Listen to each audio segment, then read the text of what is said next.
Hey, did you know I'm wearing a butt plug right now? I'm like, okay. I think it's a conversation starter. Remember when we first met John McClane? Argyle picked him up from the plane and took him down the Nakatomi Tower at the Christmas party. And the terrorists were overzealous, but it was sweet when they killed Ellis. And with a little help from Alan, John McClane kicked ass. Welcome back to Shat the Movies, the podcast where we answer the question, were the movies we loved when we were growing up really that good? Have you ever caught yourself thinking, why don't they make movies like they used to? Can you still remember spending your Friday night searching for the perfect movie rental at Blockbuster Video? Do you know what Blockbuster Video is? If you answered yes, and this is the podcast for you, I am one of your hosts, Gene Lyons, and alongside me is my co-host, Big D, Dick Ebert. Good evening. Ash has the week off. Each week, we take a look back in time to decide if our favorite films still hold up. The movies we cover are chosen by you, the listeners, who generously commission the films you love. If you'd like to see all the movies we have covered, will cover, or want to choose one for yourself, please visit shatpod.com and have a look. At the end of each podcast, we'll provide you, the audience, with the number of wipes each movie would take to get off your respective butts. So thank you so much for listening. If you have not already, hit that subscribe button and share with a friend. It's how we help the podcast grow. Additionally, subscribe to our sister podcast, Shat on TV, where we review TV series such as Westworld, Taboo, American Gods, Game of Thrones, True Detective, Lovecraft Country, and Watchmen. Find all the information and past episodes at shatpod.com/TV. And finally, to hang out with us live, follow and subscribe to our Twitch channel, shatpod.com/Twitch, where we play video games, host watch parties, and edit this podcast live. And if you are a fan of us on Twitch, thank you to everyone who's following us so far and who's subscribed. We will have a special episode coming up April 30th. That will be our mailbag episode. We got a lot of email and voicemail to get caught up on. So at least one of us, I'll be there. Hopefully all of us will be on that episode and able to share those with you. And then, of course, we'll release it as a podcast as well if you're unable to catch it on Twitch. And it'll be on YouTube if you want to watch it later. All that being said, Big D, what movie are you reviewing today?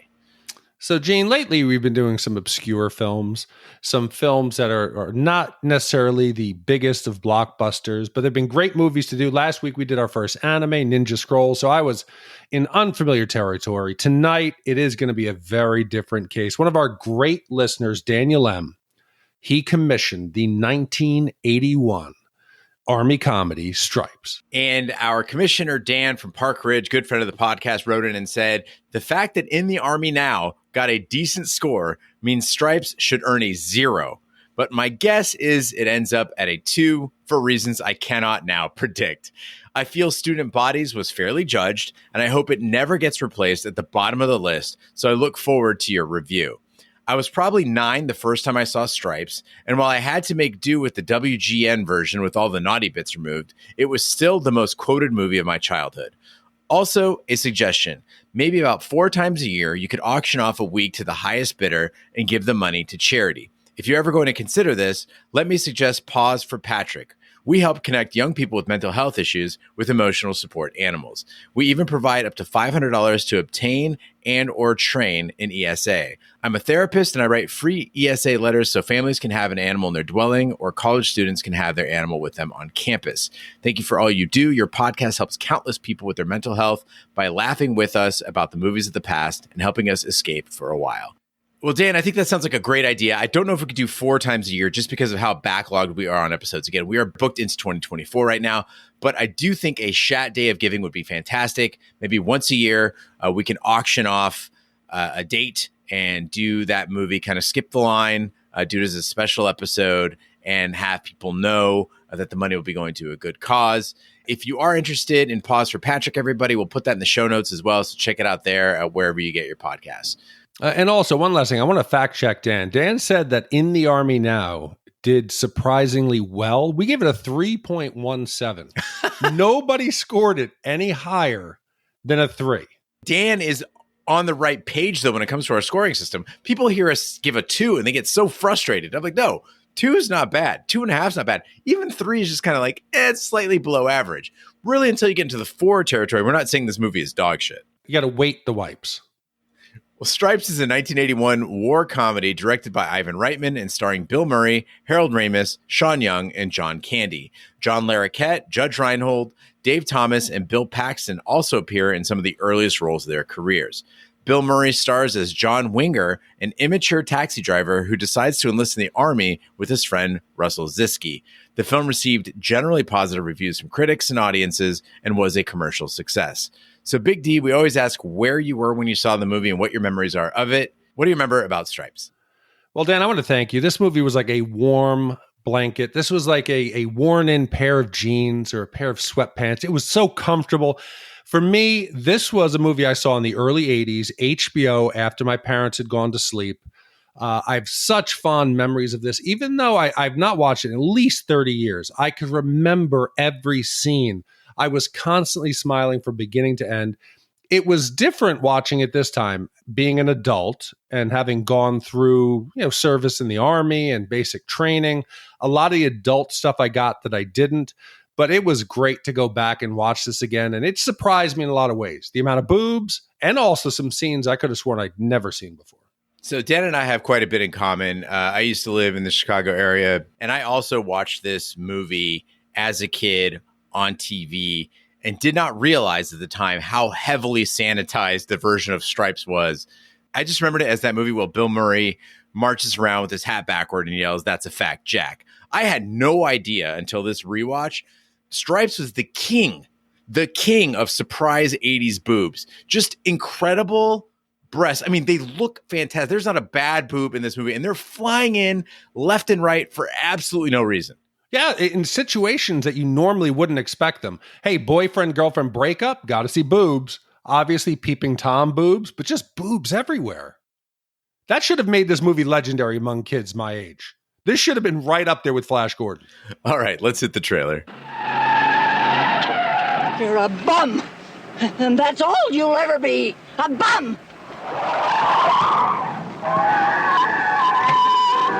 Are you stuck in a dead-end job? Personal problems got you down. You can't go!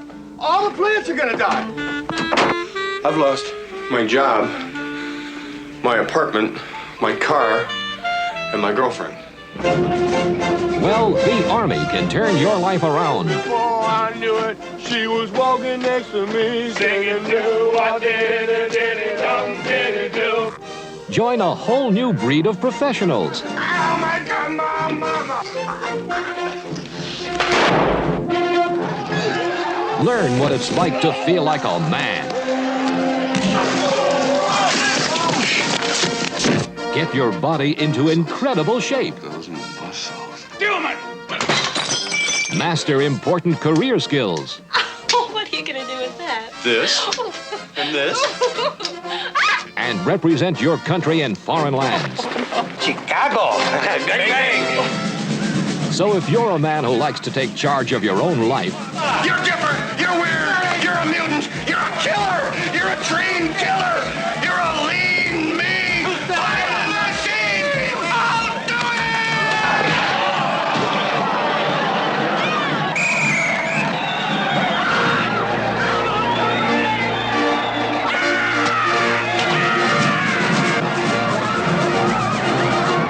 and this looks like your kind of challenge, Boom, shakalaka, boom, shakalaka, boom, shakalaka, boom. So am I to understand that you men completed your training on your own? That's the fact, Jack! That's the fact, Jack! Oh, join the wackiest group Dazzle, dazzle! that ever put on a uniform. Gentlemen, this is the EM50, Urban Assault Vehicle. And ride with them as they blunder across borders. Hey, Louis, get this thing moving. Come on. You're dangerous, you know that? Hard to hit. All right, steady, steady, steady. We got one heavily armed recreational vehicle here, man. Oh, this is interesting.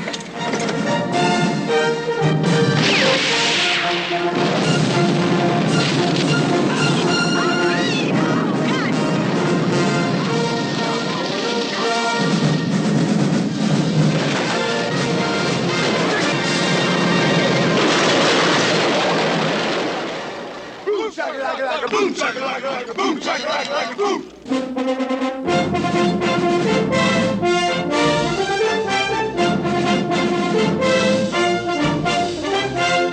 After losing his job, his apartment, his car, and his girlfriend, cab driver John Winger decides to join the Army with his best friend Russell Ziske, a vocational ESL teacher. At basic training, they meet their fellow recruits and their drill sergeant, Hulka.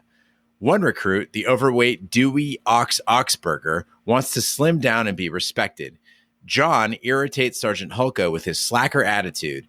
And meanwhile, John and Russell become romantically involved with MPs Louise Cooper and Stella Hansen. So I want to start off by congratulating both John and Russell. I think they make a good decision in joining the Army. Everybody does it for a different reason, but these two, they've got nothing going on in their lives. It's an opportunity. They're both broke. They're in debt. They're out of shape. One is, they talk about going to California, I think, to pick fruit. So these guys aren't exactly living the life. They're not on the highway to success. And the recruiter, he was honest to them. He says, listen, everybody has a different experience. I got out of the Army quite a bit. I can't guarantee you are. It's what you put into it. He doesn't lie to them. And in my experience, the people who join the Army, most of the time, they need the Army, and it's not the other way around. Whether it was, for me, college money. But I think a lot of people, they get discipline out of it. They can get a career. It is a good choice for a lot of people. And these two, they fit the bill. Yeah, it's clearly like a reset for a lot of people. If you develop some bad habits, all the baggage that you brought with you in life, you can kind of cut away from that and sort of start fresh. As you've mentioned, Big D, in several other podcasts, it's that tearing down and rebuilding, right? They're doing that. And honestly, Ox doesn't have the wrong idea in this movie. He's like, hey, I could have paid to go to all these sessions and do all this training. I can get it for free here. So all these guys to me felt honest. They were characters who I served with, the wide spectrum of people. And Bill Murray right off the bat, okay, his character of John, he has got away with women. His girlfriend, he's got Stella the MP. Both of these women should be well out of his league. He's got no business getting either of these two. He's out of shape. He's in debt. He gets his car repoed. He's serving pizza that he dropped, but yet he's got this confidence. He's funny. He's goofy, and he's intuitive with women in a way that I think is unconventional. The Aunt Jemima treatment with the spatula and the ice cream scooper, if you don't approach that correctly, that's not going to work, but he pulls it off. And it made me hate Chevy Chase even more. In every movie we've done with him, Chevy Chase almost contractually has to have a smoking hot female romantic lead that he sleeps with, and she looks like she is just pleased more than ever before.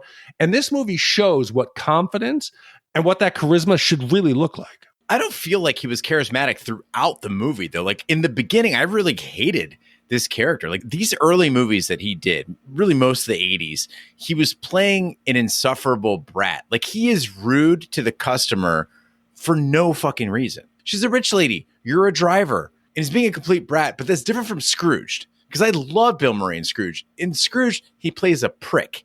And there's a slight difference there between a brat and a prick. Because he's great at that. It's when he's the smartest guy in the room, but he's not being absurdly negative toward people, right?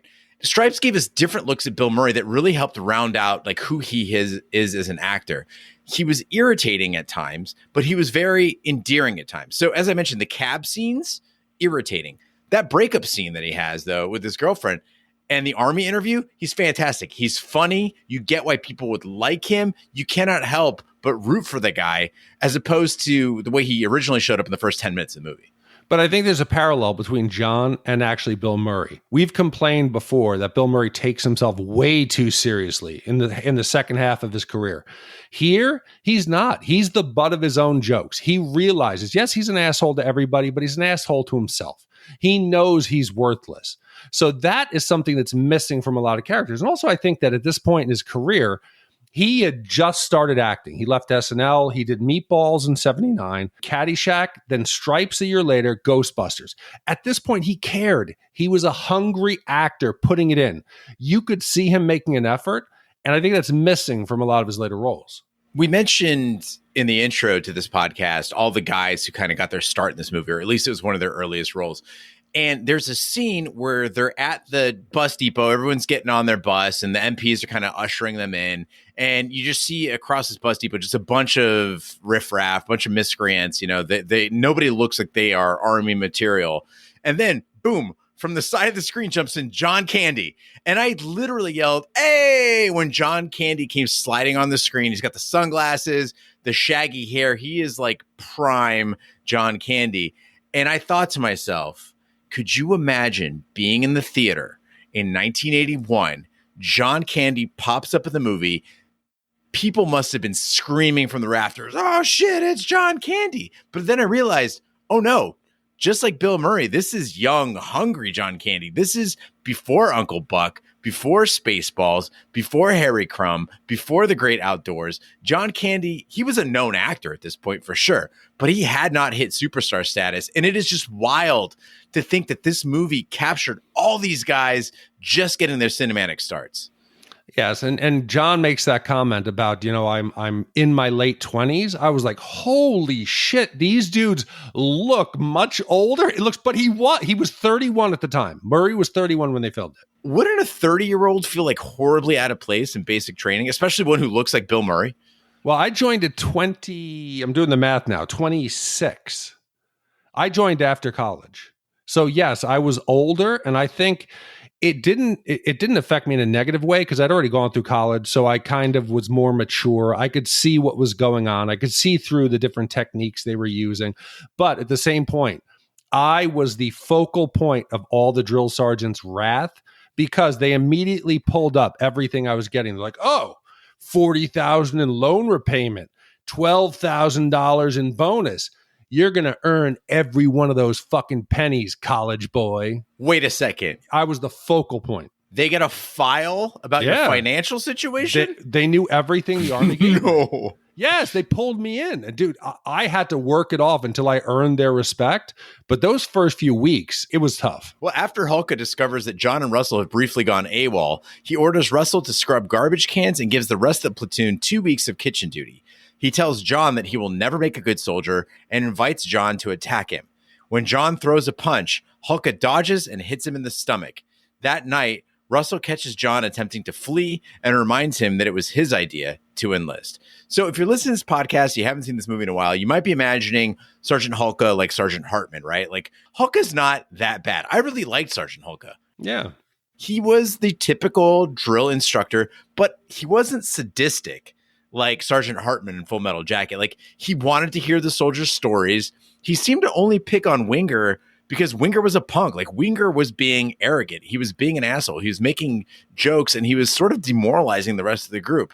And so as I'm watching this, having never been a basic training, I got to ask Big D, which drill sergeant is more realistic, Hulka or Hartman? Okay, so again, my experience was very limited. I went to basic training in the beginning of 99. Right. So maybe in 1980, it was very different. But the way it's portrayed in this, there's a lot of free time that these guys have. There's really not much monitoring. There's one drill sergeant for this platoon. So when I went to basic training, we had multiple drill sergeants because there always had to be somebody there. So there were some guys who were Hartman. There were some guys who were Hulka, the guys who tried to connect like Hulka does, or the people who just screamed. But the only time you ever feared any of them, we knew when they were having problems at home, when there was cheating, when there was things going on to where they'd be like, hey, who's on tonight? Which drill sergeant? You'd be like, oh my God, fuck, he's back again. And you know that the wife had kicked him out of the house because they took it out on us. We're like the dog of the family. We're the one who gets kicked. And I think they're both very different. And if you have different approaches, it's like the good cop, bad cop. I think you get more out of them because people respond differently, but they all have the one same tactic that if you look back at Full Metal Jacket, you look at this, it is the effectiveness of group punishment. When you get in there, anything you do wrong, they're going to smoke the entire platoon for you. And that's not because you want to correct the kid. You need a reason to get everybody in shape. You need to build that camaraderie.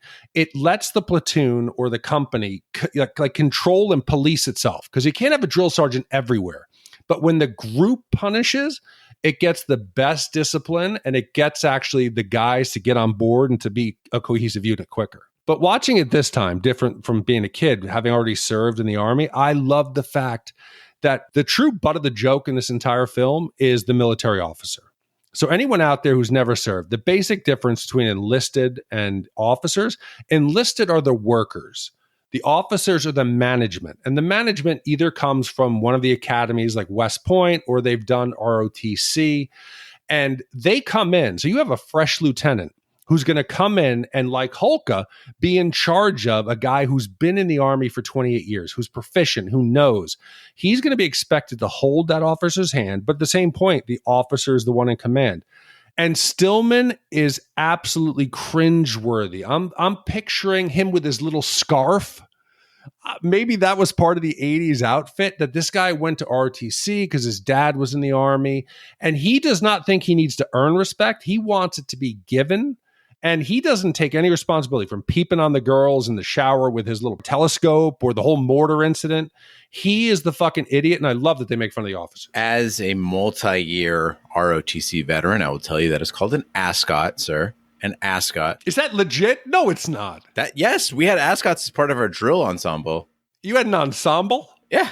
Oh, come on. What was going on? I had berets, I had chrome domes, the whole nine. Oh, did you join to serve, or for like just the fashion accessories? I fucking love looking good. Oh. But Big D, you're right. Most people who are unfamiliar with the military, they just assume that you start off as a grunt, and you work your way up to general. Like Stripes even addresses this, right?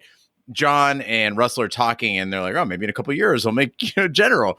The real military does not make that kind of sense. You don't work your way up. My path was going to be ROTC, then officer candidacy school, and I'd be a second lieutenant in my 20s, like in a flash, right? Why on earth, in hindsight, would career airmen and NCOs listen to me? It doesn't make any sense. And now as an adult, I realize that corporate life is the same thing.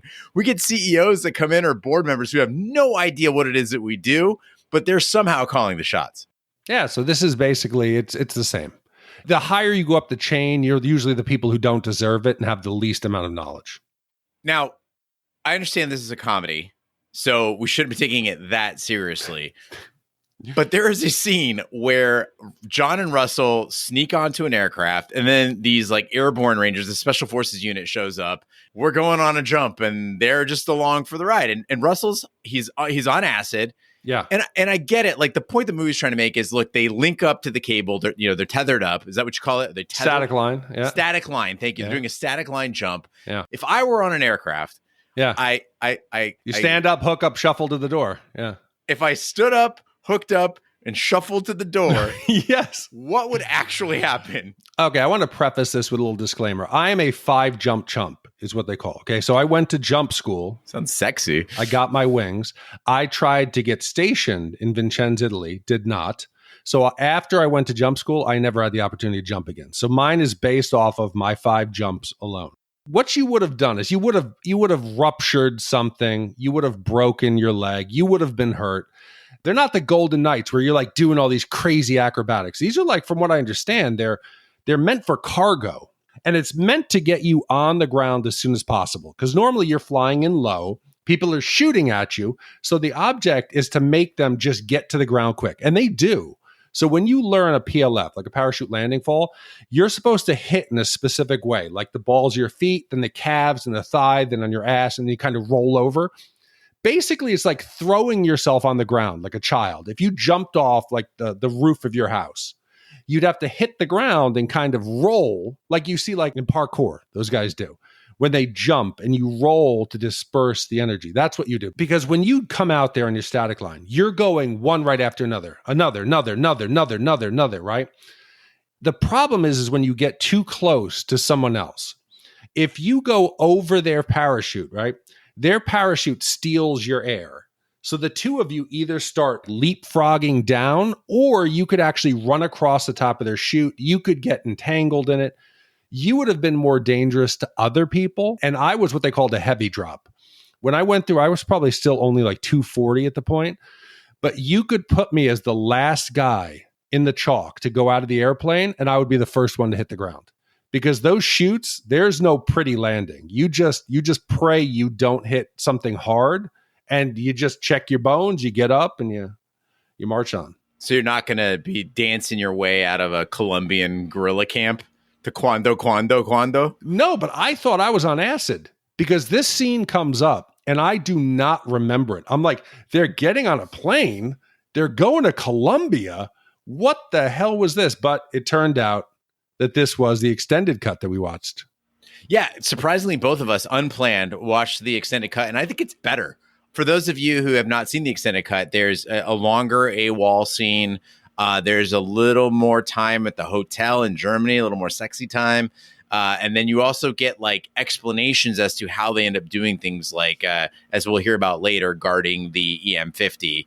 They didn't just spontaneously show up in a hangar. They were assigned the job. So highly recommend it. It's an extra like 18 minutes, and it's the same price if you're renting it on like Amazon Prime or anything else. And I think it makes a difference, because we like to fill in the holes, right? Yeah, we do. And we for our 80s military comedies, I think maybe In the Army Now could have done with another 18 minutes to kind of explain I don't know about that. how those guys got out of the desert. Yeah, that's what I would want to say. As graduation approaches, Hulk is injured when a mortar crew fires without first setting target coordinates. Later, members of the platoon visit a mud wrestling bar where John persuades Ox to compete with a group of women. When MPs and police raid the club, Stella and Louise help John and Russell escape. The rest of the platoon are returned to base, where Commanding Officer Stillman reprimands them for being arrested and threatens to report them to the base commander, General Barnaky. John and Russell have sex with Stella and Louise, then return to base. So I'm sure everyone's experienced, when you go through a tough time, or let's just say you go out and you get just drunk beyond all belief and you suffer for a couple days. After about 2 weeks, you'll start to forget how bad the hangover was, and you'll start to remember the fun. And then you'll tell the stories, and that was such a good time, but you don't remember the suffering. This movie brought up so many warm, nostalgic feelings that I had for the military. I don't remember laying covered in ticks. I don't remember marching down the road and taking a knee and watching the asphalt bow under the weight of my boots and being like, what am I doing here? I remembered what it felt like to be like with a group of other guys, whether it was they were at the bar or they're practicing that last minute drill routine. In the Army, I've never experienced such a diverse group of people that I never would have known. Growing up in New York, you come across a certain type of people, but I would have never known somebody in rural Kentucky. It didn't matter what race, what color, their education, what dirty, perverted habits they had. All that mattered was that you didn't cause them extra work and they thought they could trust you. And I miss that. Now, I know it was a miserable experience, but watching this film, I could feel that bond. And I couldn't help but miss it. And we really get to see that camaraderie shine. Like the guys really gel when they're at the bar together. You see them sticking up for each other.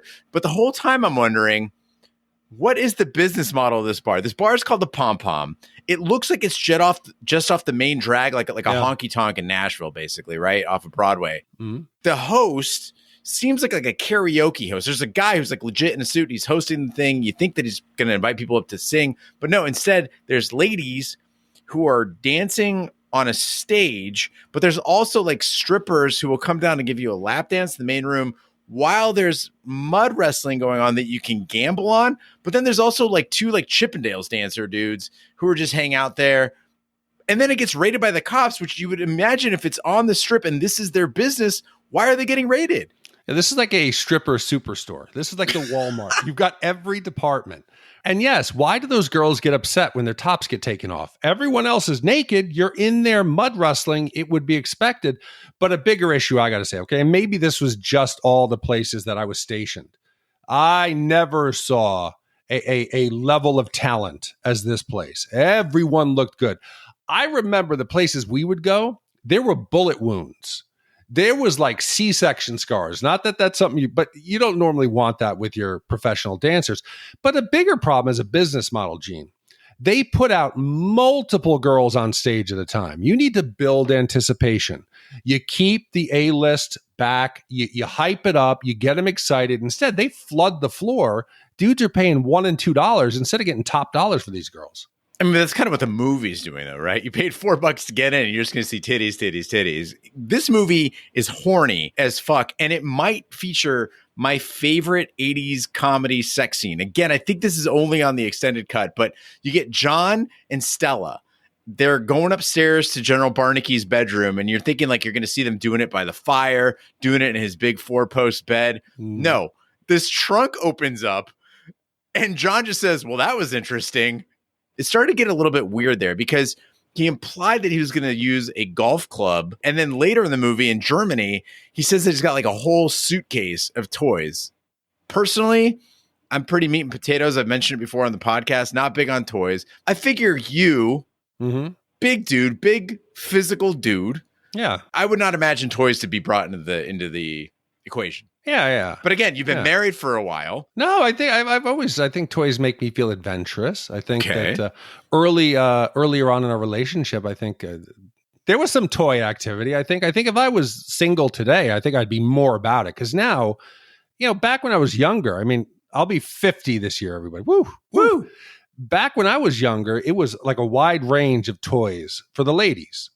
Tons, very few for the guys. Now you've got all this crazy new app tech shit with like fleshlights and all these like simulators and VR and like, all this stuff that I didn't have back then, but I could see it. I like the new stuff where if you're in a long distance relationship to where you could have basically an electric like fleshlight that you put on and she could manipulate her end and you feel it, or something you put in her and then I think that's kind of cool. I'd be for that. Shit's expensive. Like sex toys are insanely expensive. It reminds me of hot tubs. That they were made in a factory that didn't have like the best quality control and everything seems somewhat overpriced. When I lived in Chicago, there was a woman who gave me the remote control to her Bullet. That's cool. So we're at the club and she's like, yeah, you just take this remote control and you just kind of play with it. First 15 minutes, I was super excited about it. I was like, I have power here. The next 2 hours, I was just looking for a place to set it down.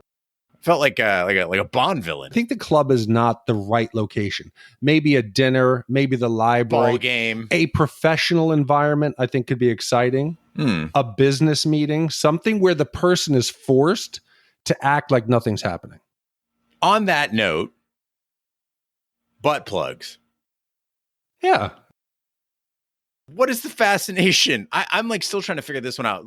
Write in, host at shatthemovies.com. Wait, butt plug for you or for the ladies? There's like a fascination now with like, hey, did you know I'm wearing a butt plug right now? Like, okay.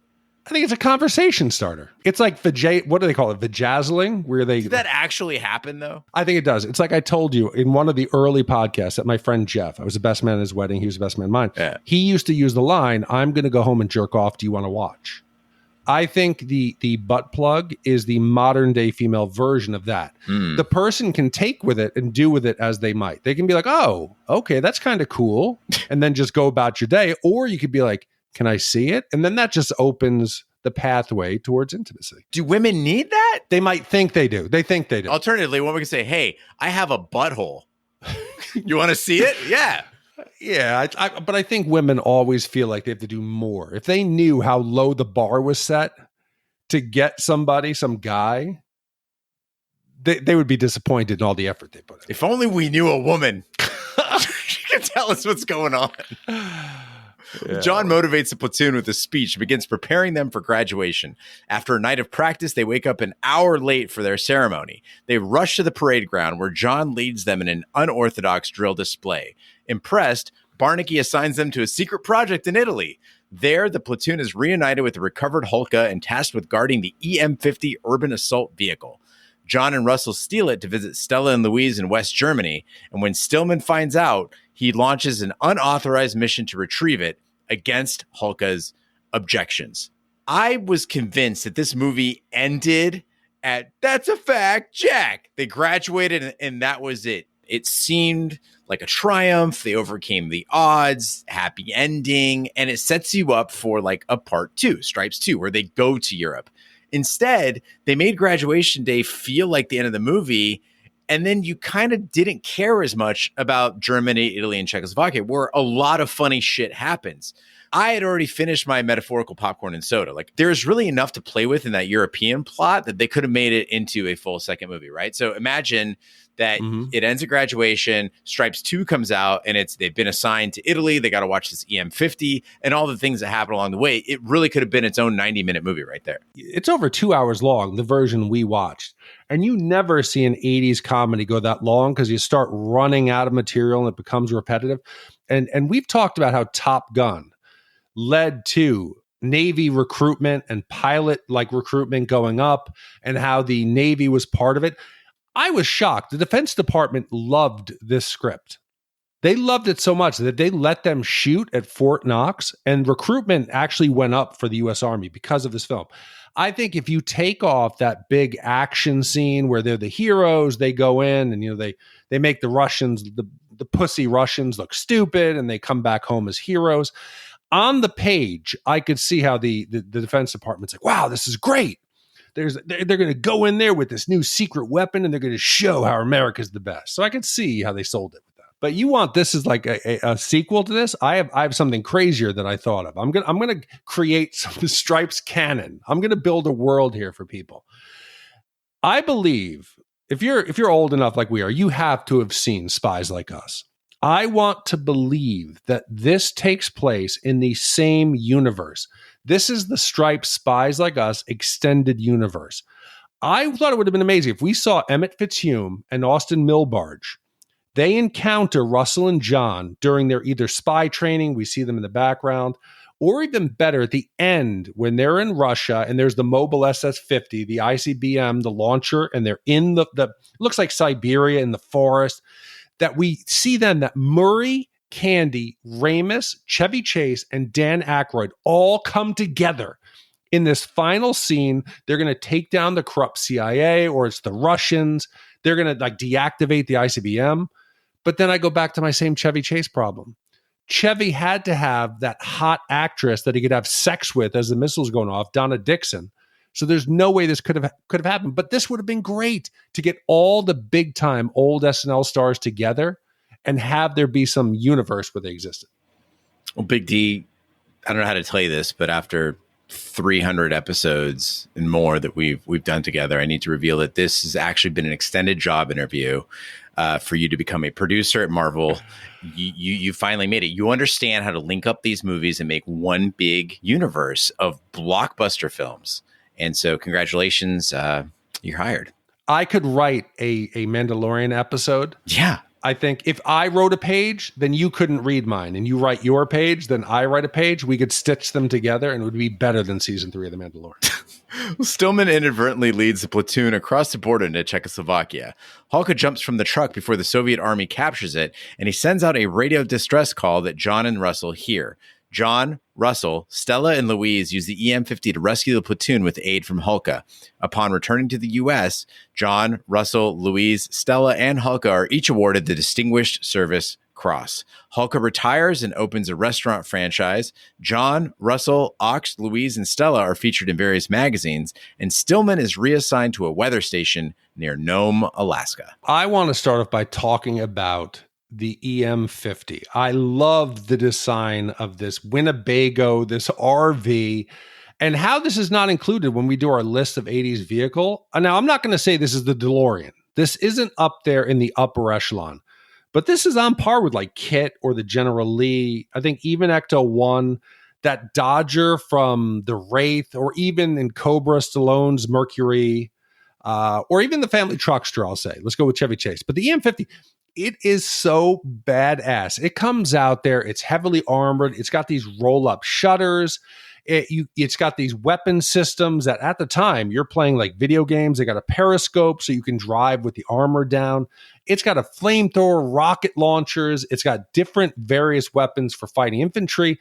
It even, when they pull up to the checkpoint, it's got this fake engine knock, like tuk, tuk, tuk, tuk, where you think it's going to stall out, which is just to prove that it's the stealth. It's the urban assault vehicle. This thing takes a direct shot from like a tank or a howitzer. It keeps rolling.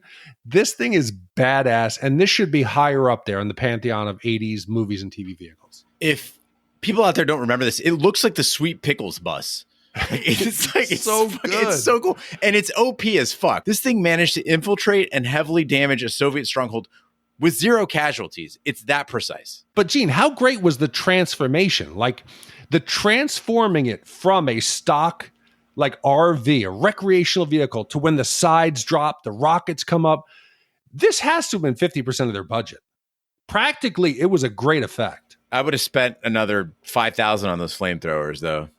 Listen, I'm happy with what we got. You know, I think it did the job. But in this film, the U.S., obviously, we get to see more of the inner workings of the officers and decision making and how they're going to launch their secret vehicles and how tactically they train.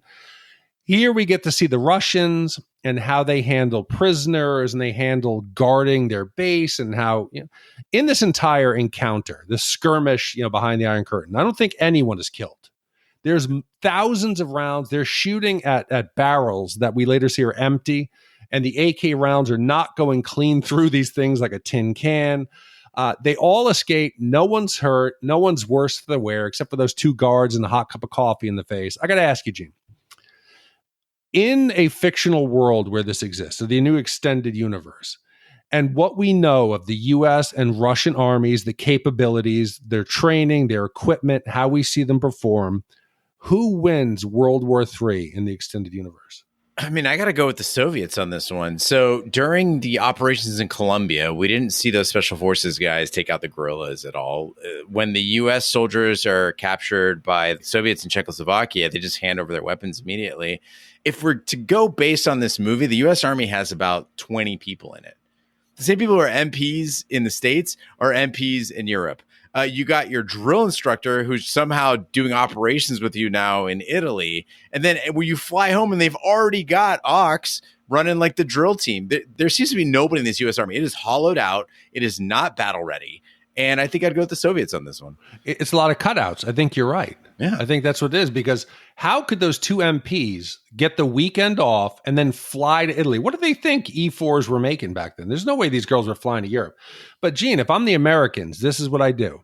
I get some highly trained ex-taxi drivers, and I tell them the way you infiltrate a Russian base is you just have to smile, give a thumbs up, bring a bottle of vodka, and pat them on the back, and they'll let you walk right in. Absolutely. Works every time. Now it's the time in the podcast we give our Shat score 4 stripes. The Shat score is our way of telling you how many wipes this movie takes to get a respective butts. 0 wipes is a perfect movie. It is losing the force field game, but winning at life. And 5 wipes is an absolute disaster. It is scrubbing trash cans for 24 hours while your platoon gets KP duty. I'll go first. This movie made me groan as much as it made me chuckle. I did not have a great time, but there were several good times. It's certainly better than an average comedy. Murray and Ramis have a terrific chemistry on screen. I know that their personal shit aside, on screen, it feels good. The boobs, amazing. And John Candy and Judge Reinhold, who we didn't really talk about that much, they put out incredibly good vibes. They're just fun to watch. Where Stripes stumbles is relying on tired jokes, like foreigners who can't speak English, or incompetent officers, or like I said, a military where like 6 dudes are doing all the work. I think that a little more diversity of the comedy would have helped. And I think that it just suffers from being a 1981 comedy. It didn't take that much to get people to laugh back then. I'm going 2 1/4 wipes. So for me, I was pleasantly surprised. I think maybe the extended version that we watched with the extra time filled in some of the holes. I really enjoyed it. I thought that they were young. They were hungry. Murray cared. It was funny.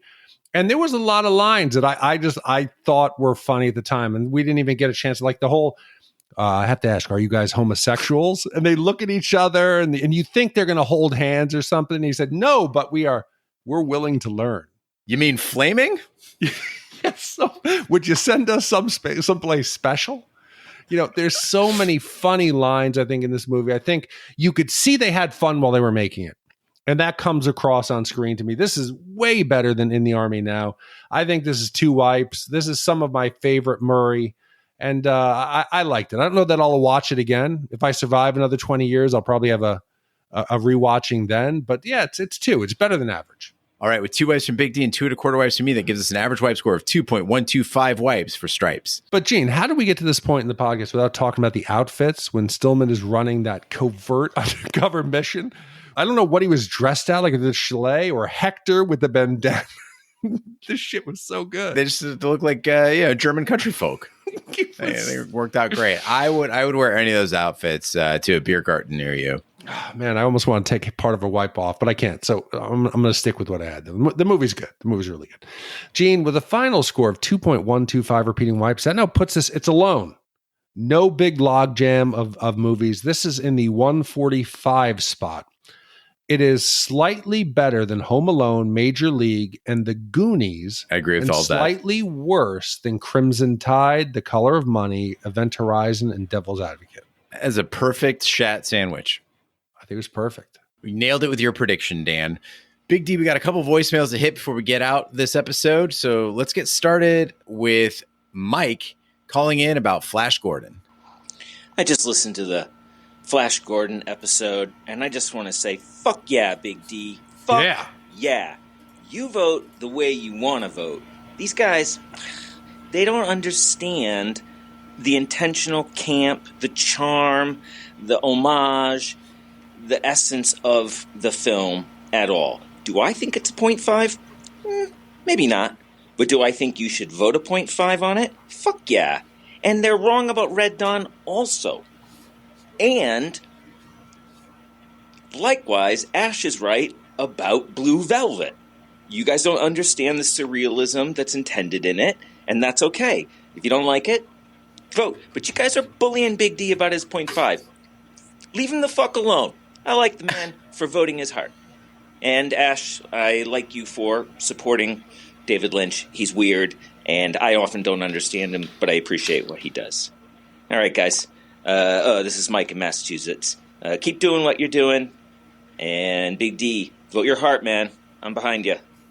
Mike, I appreciate the validation. I can't lie. There's a lot of time that I do feel the pressure that they put on me. And I'm feeling like almost like I'm stupid for liking these films. And then I start to question myself. And I'm glad that standing up for what's right, good American action films like Red Dawn or some crazy out there space lava, it's the films I love. So I think whether or not you love a film or not, you just got to be honest with your scores. And that's what I try to do. So thank you very much for supporting me. Next up, we have a voicemail from Alex from the Secondary Heroes podcast. Hey, Shat crew, this is Alexander Wolfgang from the Secondary Heroes podcast. I wanted to call in because I would like to pat myself on the back. I made it through the entire episode of Caveman, which I've never seen, heard of, or anything of this movie.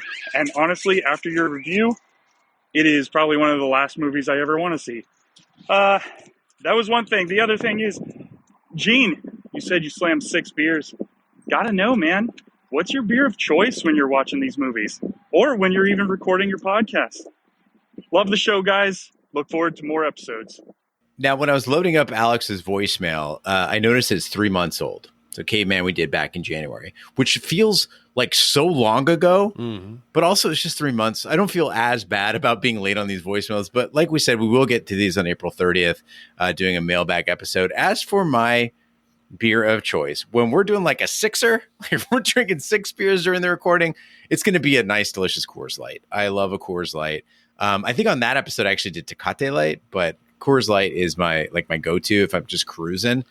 If we're recording a pod where I'm only going to have like 1 or 2, that's going to be a church music from the Shot Beer Company in Tempe, Arizona. It's our local brewery right here. I love those guys. It's a nice, strong, hazy IPA. Comes in at about, I think, almost about 7%. So it's enough to not get me too fucked up on a recording, but I get a nice buzz going. And Gene, I'm very excited to go out drinking with you again here shortly. Those are probably like $18 beers at State Farm Stadium, but you know. Gene and I get to be in the same room for the 3rd time in 6 years. It's going to be great. It's going to be beautiful. It's going to be beautiful. All right. And finally, we have a double voicemail from Adam in Texas calling in about Bloodsport. It's Adam from Texas. So happy that y'all reviewed Bloodsport. But I have to say, I do agree with y'all 100% of the way. 1.5 wipes, that's totally agreeable for me. With my, nostalgia glasses, I can give it a 1 wipe. But Ash, I disagree. I think Jean-Claude Van Damme has some moves, in the bedroom. If I was him, just saying, I would, go in there, put on, Fight to Survive, and then just slowly take my clothes off. It's like my body's ready, my heart's on fire, and then he's got his pink panties on, pink or red, he was wearing whatever color, like maroon, your eye sees, and whatever color your eye sees, and then the Van Damme splits, and then he's shouting and thrusting in the beat. Sounds like a nightmare. Kumite. He's got an open mind. He's not limiting himself to one style. just give him a chance. Knowing nothing about Jean-Claude, I've not seen him naked. He has good things going for him. His cardio is on point. So or we got to assume his stamina should be pretty good. He's flexible. He's got a great body. I have to believe that he would be, or he stands a better chance than average of being a good lover. He did sleep with Kylie Minogue and described it in a very romantic sense, right? It was a sweet kiss and beautiful lovemaking, he said. On the other hand, reports are that when he did Street Fighter, he was just coked out of his mind all the time. Not saying that people who are coked out of their minds aren't good at sex, but we can't preface this. Come on, you can't handicap him and say he's coked out. Jean-Claude on a good day should be a good lover. He's got everything going for him. Well, Adam called back in to talk a little bit more about Bloodsport. I'm calling back. Sounds like he was doing some thrusting. Yeah, right. I totally agree. I thought that the kid in the flashback was total ADR. And Gene, as our resident martial artist, thank you. I never even thought to look at, the movie to see that, the bones broke a different way, because the movie went so fast and it was so good. And the soundtrack and, the movie just kept you going. It was like da-da-da-da-da-da-da-da. Now, I will say, and I agree with the back foot, shot, kicking someone behind them is ridiculous. But to find out the whole story is all bullshit, it's kind of disappointing. I want to know what's going on while he's recording this. There was some, it sounded like some skin slapping. There was some sniffing. There was some things going on. I mean, Adam was recorded this back on February 8th. And so, I think COVID or some sort of seasonal, he's also in Texas, got the allergies and stuff there. And everybody out there, if you're still awake, thank you so much for listening to the podcast. Yes. And if you'd like to leave us a voicemail or two, like Adam and Alex and Mike just did, you can go to shatpod.com, use the SpeakPipe feature on any device, and leave us a message. We'll do our best to get back to it in less than 3 months. Big D, what do we have coming up next week? Next week should be a good film to discuss. It has divided audiences since it came out way back in 1982. Some hate it, some love it. Some feel like they were betrayed by the marketing, and we'll get to it. It's going to be a good one. An emergency room doctor and the daughter of a murder victim uncover a terrible plot by a small-town mask maker planning a Halloween mass murder, utilizing an ancient Celtic ritual.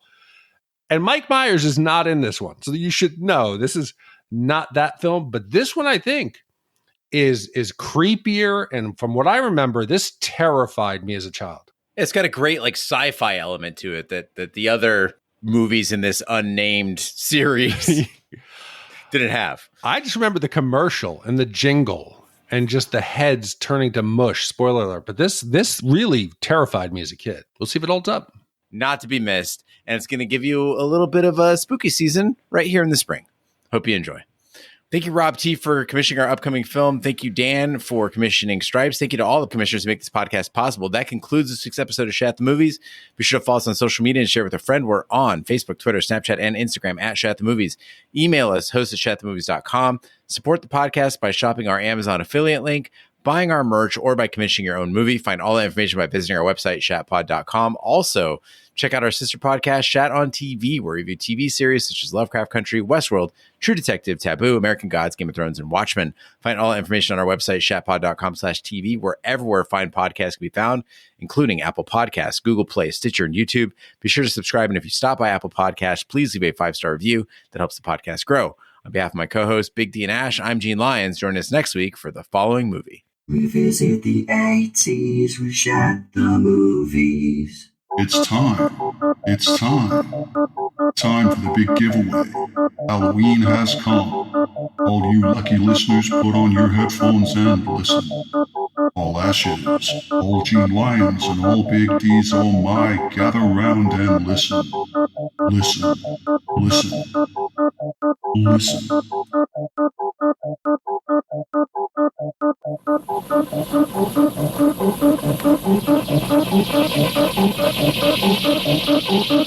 Stop it!